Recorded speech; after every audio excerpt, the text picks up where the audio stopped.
Hello people, and welcome back to the channel. If this is your first time on the channel, I ask that you check out the rest of my videos. If you like what you see, give them a thumbs up, leave a comment, but more than anything else, I'm asking that you subscribe to the channel. So this morning, it's kind of a somber morning. I woke up to the unpleasant news about Dorraine Samuels, veteran anchor woman, veteran broadcaster Dorraine Samuels has lost her battle to cancer and passed away yesterday. I really love Dorraine Samuels. I like her accuracy in reading, her presentation of her anchor woman, and all her external work outside of the anchor that she has extended to Jamaica in helping humanity. I would like to take this moment before I get into today's message to extend my condolences to Dorraine Samuels' family.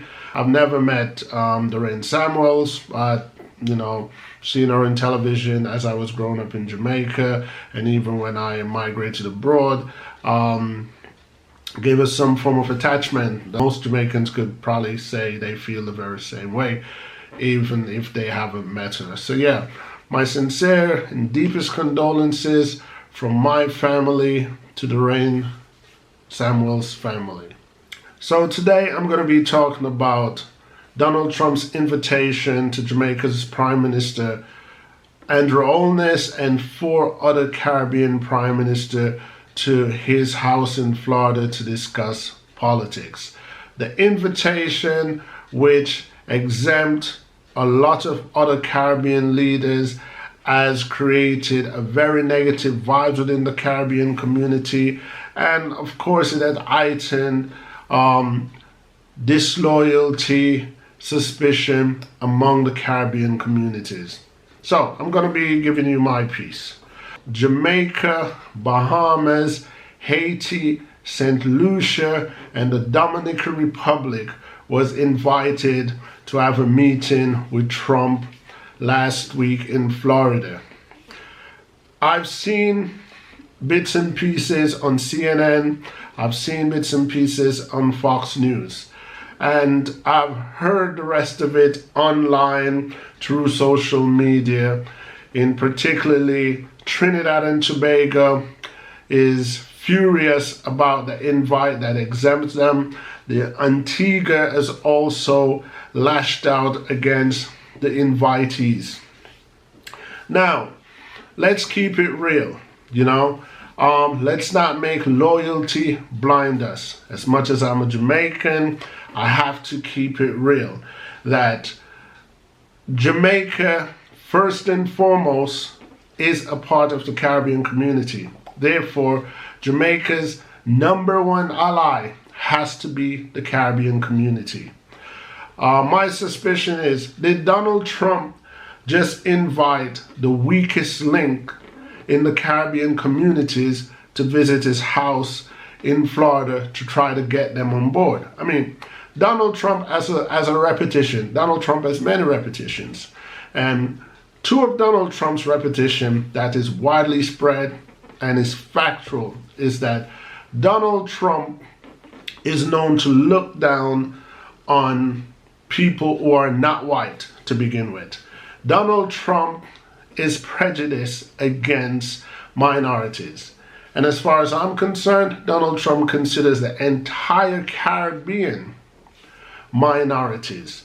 I mean, pardon my language, because I'm about to use a very profane word at the moment. So pardon my language or mute the next 5 seconds. But didn't Donald Trump describe Haiti as a shithole? Donald Trump described Haiti as a shithole and then turned around later and invited Haiti to sit with him at his house, have tea, drinks, or whatever. Donald Trump cannot be trusted. I don't live in the United States of America, but I pay close attention to what's going on in America because I'm quite aware how effective America's politics has on the rest of the world. Donald Trump fired FBI boss a year or 2 years ago, James Comey. But before he fired him, he actually invited him to dinner. And he warmed up to James Comey to find out how James Comey was, whether James Comey was on Donald Trump's side or was James Comey strictly business. Bottom line, Donald Trump invited James Comey to see if he's loyal to Donald Trump or if he's loyal to his work. And when James Comey was proven to be loyal to his work, Donald Trump fired James Comey. It's a pattern. Look closely. Donald Trump invited these 5 Caribbean members for the very same reason, to see which side are you guys on. Are you guys with the Caribbean community, or are you guys brown nose for me? Again, I'm gonna use another word just to describe the reality of my suspicion. Donald Trump invited these guys to know, are you loyal to the Caribbean community, or can you be bought? Donald Trump studied the Caribbean community and figured these are the weakest link. These are the people who will suck up to me more than any. These are the ass kissers of the Caribbean communities. So I'm going to invite them, because as long as I have them in my pocket, maybe I can manage the whole Caribbean community from the outside. Donald Trump has no respect for the Caribbean people. Donald Trump has no respect for third world countries on a whole. Donald Trump didn't even realize that Puerto Rico had become a part of the United States years ago. From his view, its physical stance, its physical location, which is in the Caribbean, he didn't consider it to be a part of the Caribbean, and that's the reason why Puerto Rico had to fight so hard when the storm hit them. Donald Trump had no regard for his own people, for the simple fact that they were brown and they weren't a part of the United States of America physically. Can you imagine the European Union being invited to meet with Trump or any other leader without Donald Tusk being invited? That would just be ridiculous. So I could understand even when St. Kitts and Nevis Prime Minister would be appalled by being exempt from that meeting, because at the moment, Timothy Harris of St. Kitts and Nevis is named as the chairman for the Caribbean communities. So if the Caribbean communities, members of the Caribbean communities are about to go to meet with Donald Trump, they need approval from the president or the president himself, the chairman himself. The chairman of the Caribbean communities should be among the invitees. So, as much as I love Jamaica, love Andrew Holness, love what Andrew Holness is about in Jamaica, I'm not a politician. I'm a writer, I'm a journalist, I'm a researcher, and I'm a person that pays close attention to what's going on in this world. Not only in Jamaica, not only in the country that I live, worldwide, I try my very best to pay attention to what's going on politically. So I'm just throwing out there, you know, whether Andrew Holness want to pick it up, take heed to it, or he wants to leave it. Donald Trump cannot be trusted. That has been proven. And when Donald Trump invited members, especially the Prime Minister of my country, to his house to have meeting, and my Prime Minister is kind of like being tight-lipped on what's being spoken, it makes people nervous. It makes the other Caribbean community members nervous, and it should make Jamaicans nervous. Why? Because Donald Trump cannot be trusted. Do I know Trump personally? No.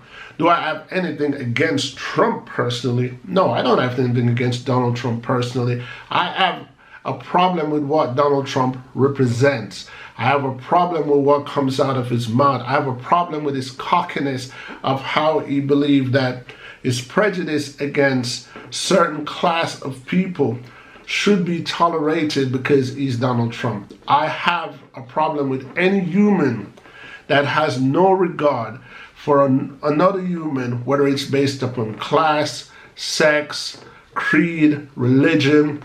I have a problem with anybody who has that problem. So I don't know Donald Trump personally, like I know my wife or I may know my friends. But what Donald Trump represents, what the media put out there to let me see that this is Donald Trump, and what I've heard Donald Trump said on television, I have a problem when Donald Trump wants to get cozy up with the leader of my country, because that worries me, because I want to always feel as if I have a home in my country. I want to always feel as if real democracy stands in my country. So I do get nervous, and Jamaicans should be concerned. Jamaicans should want to know, why did Donald Trump want to talk to you? And what did you talk about? And what did you agree with? And what did you disagree with? So Jamaica, we have a lot of respect over the world for many things. And this is one more thing we could put on our agenda. We will not sell out to the United States, especially when it comes to the Trump administration. And Jamaica is big in loyalty. If you listen a lot of our dancehall music, this loyalty is highly resented in the Jamaican culture. So Andrew Holness, the Jamaica Labour Party, and the People's National Party, if and when you guys get into power, stay loyal. Family first. And where family is concerned in this context, Caribbean community comes first. You guys should go down together in a loss, or you should triumph together in a win. But no divided. Unity is strength. The Caribbean community should be first. That's pretty much what I have to say.